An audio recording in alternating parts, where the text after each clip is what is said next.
Herkese merhaba, kanalıma hoş geldiniz. Arkadaşlar, bu videomda sizinle yine iki şiş üzerine kurulmuş olan bir model çalışacağız.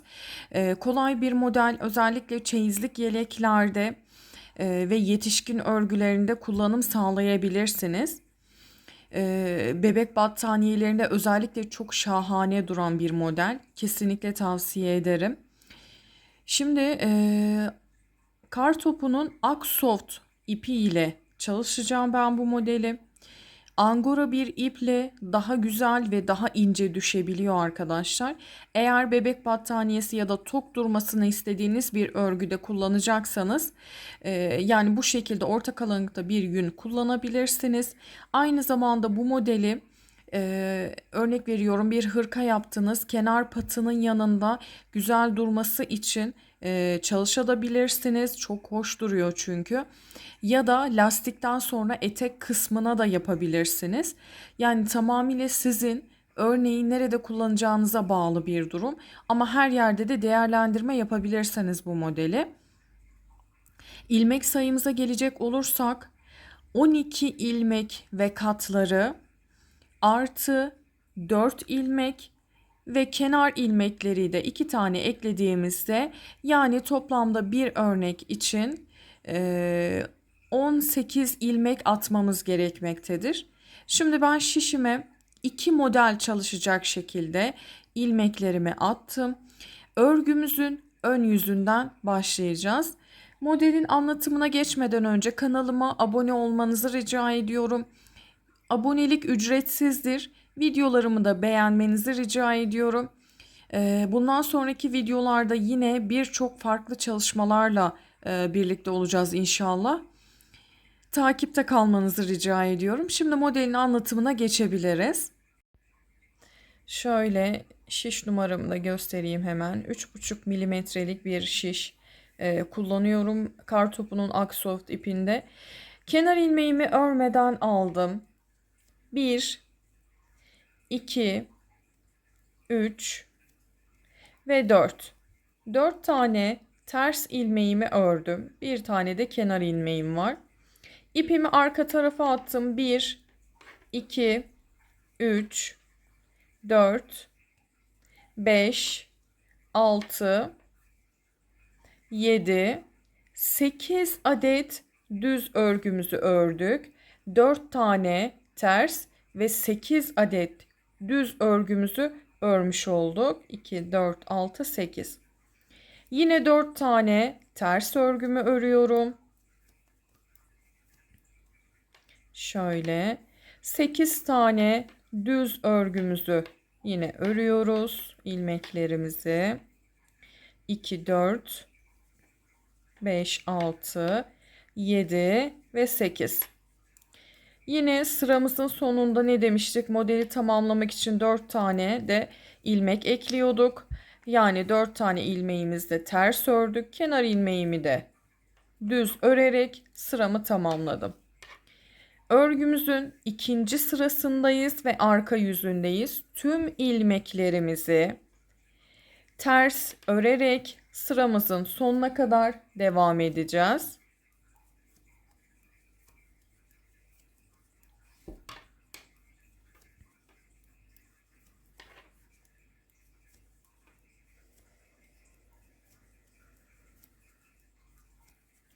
Sıramızı bu şekilde tamamlayalım. Evet, arka yüzden örgümüzü ördük. Şimdi ön taraftan da şu şekilde gözükmekte. Kenar ilmeğimi örmeden aldım. Yine 4 tane ters ilmeğimi örüyorum. Şöyle. Şimdi bir tane arttırma yapıyoruz. İpim arka tarafta, bakın. 8 tane düz ilmeğimi örüyorum.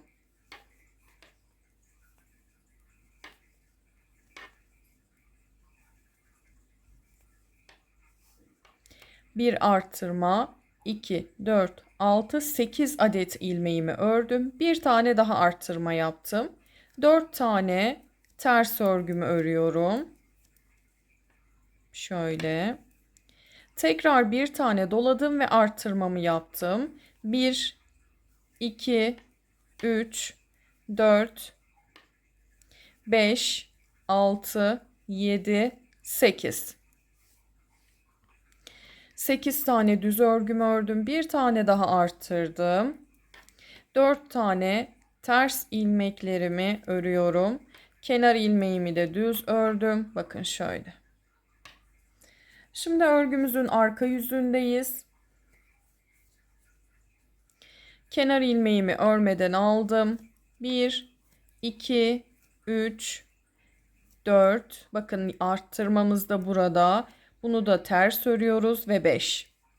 İpimi arka tarafa atıyorum. 8 tane düz örüyorum. 1, 2,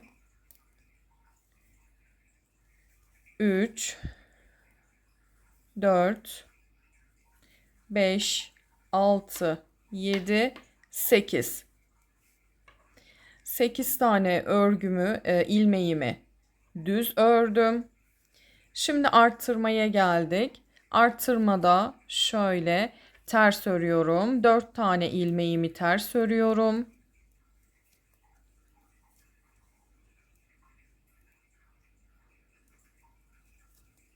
Tekrar arttırmaya geldim. Bunu da yine ters örüyorum.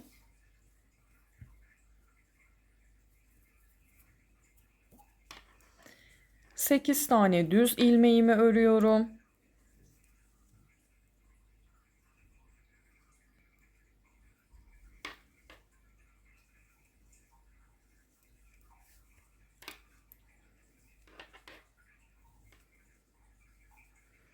Artırmamı ters ördüm. Kalan ilmeklerimin 4 tanesini de ters örüp kenar ilmeğimi düz örerek sıramı tamamlamış oldum.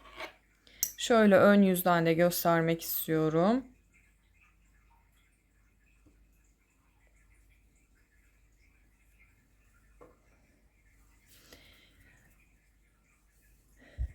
Kenar ilmeğimi aldım. Buradaki 4 tane ters ilmeğimiz hep sabit kalacak arkadaşlar. Yani arkada ve önde her seferinde bu ilmekleri ters öreceğiz. Yani haroşa örgü yapmış olacağız. Şimdi buraya arttırmaya geldik bakın. Öncelikle bunu düz örüyorum. Şöyle. Bir tane arttırmayı yaptım. 8 tane ters örüyorum. 2, 3, 4, 5, 6, 7 ve 8. Bir tane arttırdım. Bakın yine başında ve sonunda arttırma yapıyoruz çünkü. Bir tane daha arttırdım. Şu ilmeğimi düz örüyorum. Tekrardan göstereyim. Bir düz, bir arttırma, 8 adet ters, bir arttırma ve bir tane düz ilmek. Aradaki 4 tane ilmeğimizi ters olarak örüyoruz. Bir tane düz ördüm. Bakın modele geldim çünkü. Bir tane doladım yani arttırdım. 8 tane düz örüyoruz. 4, 5, 6, 7 ve 8. Bir tane daha doladım. Bir tane düz ördüm. 4 tane ilmeğimi ters olarak örüyorum. Kenar ilmeğimi de düz ördüm ve tamamladım. Şöyle göstereyim. Şimdi sıramızı tamamladıktan sonra örgümüzün arka yüzündeyiz. Şimdi burada yapacağımız yine farklı işlemler var.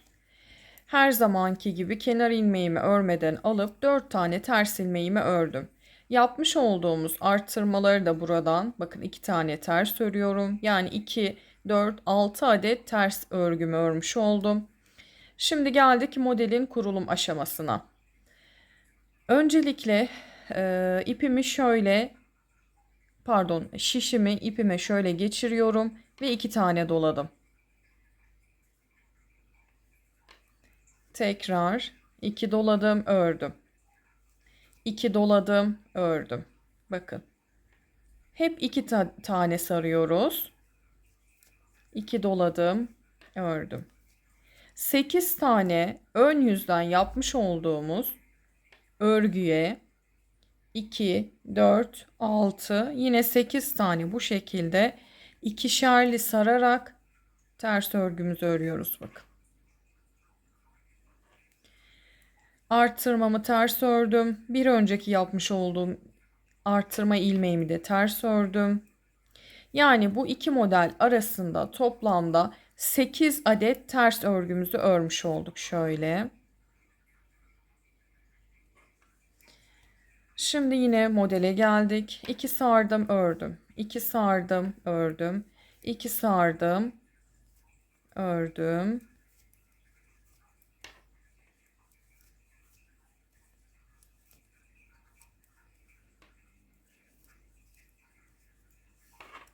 Şöyle bakın.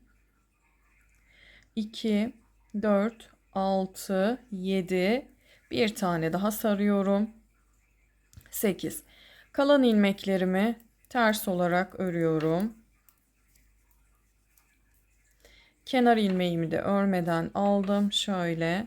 Örgümüzün ön yüzündeyiz. Artık modelimizin toparlamasına yani sondan bir önceki sıradayız. Kenar ilmeğimi örmeden aldım. 4 tane tersimi örüyorum. 3 ve 4. Şimdi burada 1 düz ilmek, 2 düz ilmek. Bakın. 2, 4 ters, 2 tane de düz ilmeğimizi ördük. Şimdi öncelikle şuradaki örmüş olduğumuz ilmekleri şöyle bir çıkartalım. 8 adet olacak. 2, 4, 6 ve 8. Diğer şişime bunları geçiriyorum. Bir tane arttırma yaptım. İpim arka tarafta. 8 tane ilmeğimi tek seferde örüyorum. Şöyle.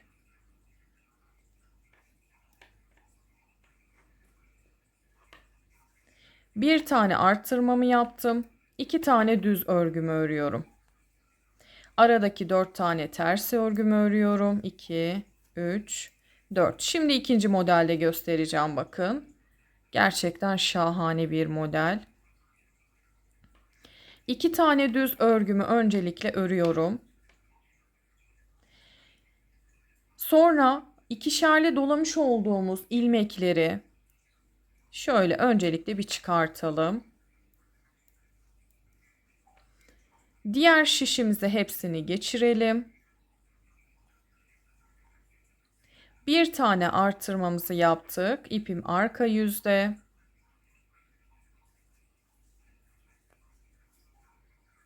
Hepsini tek seferde düz bir şekilde ördüm, sıkılaştırdım. Bir tane arttırma, 2 tane düz örüyorum. Kenardaki 4 tane ters örgümü de örüp kenar ilmeğimi de ördüm ve sıramı tamamladım. Bakın modelimiz bu şekilde. Gerçekten efsane bir model. Şimdi örgümüzün arka yüzündeyiz. Artık modelin son sırasındayız.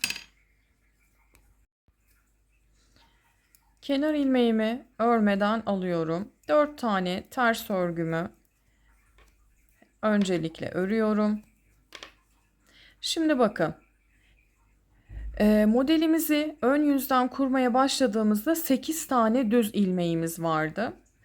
Bunu şimdi burada 7 tane var, 8'e tamamlayacağız. 4 tane ters örgümü ördüm. 1, 2,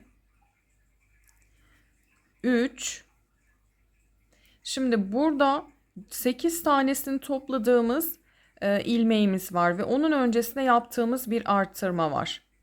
Ne demiştik burada? 2, 4 ters ilmek, 3 tane ördük. Şuradan bakın. Bir tane ters ördüm. Yine bir tane ters örüyorum. Şuradaki yapmış olduğumuz arttırmayı da ters örüyorum. Kalan 2 ilmeğimi de ters örüyorum. Şimdi modelimizdeki ilmekleri bir sayalım. 2, 4 tane ters, 2, 4, 6, 8. Yani bir sonraki sırada kuracağımız ilmek sayımızı tamamlamış olduk. Aradaki 4 tane ters ilmeğimizi de örelim.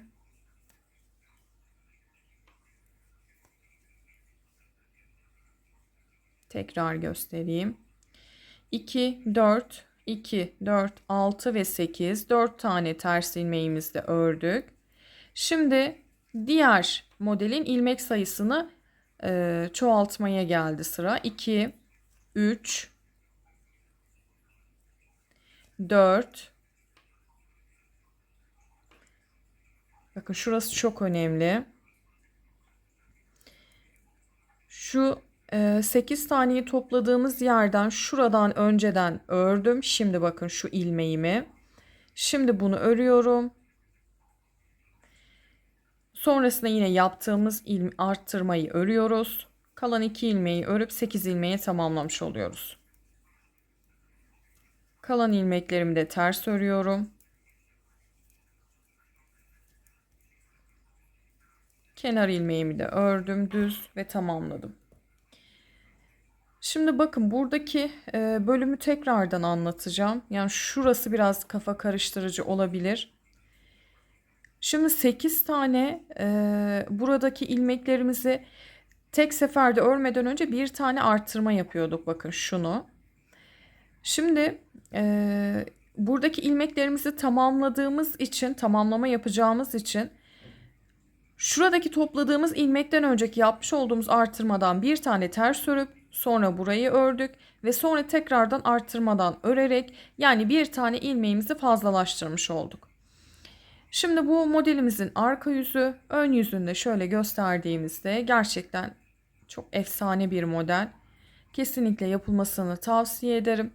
Şimdi bundan sonraki sırada yapmamız gereken işlem yine 4 tane ters, 8 tane düz. 4 tane ters, 8 tane düz şeklinde ikinci modelde bu şekilde kurulum yapılabilir.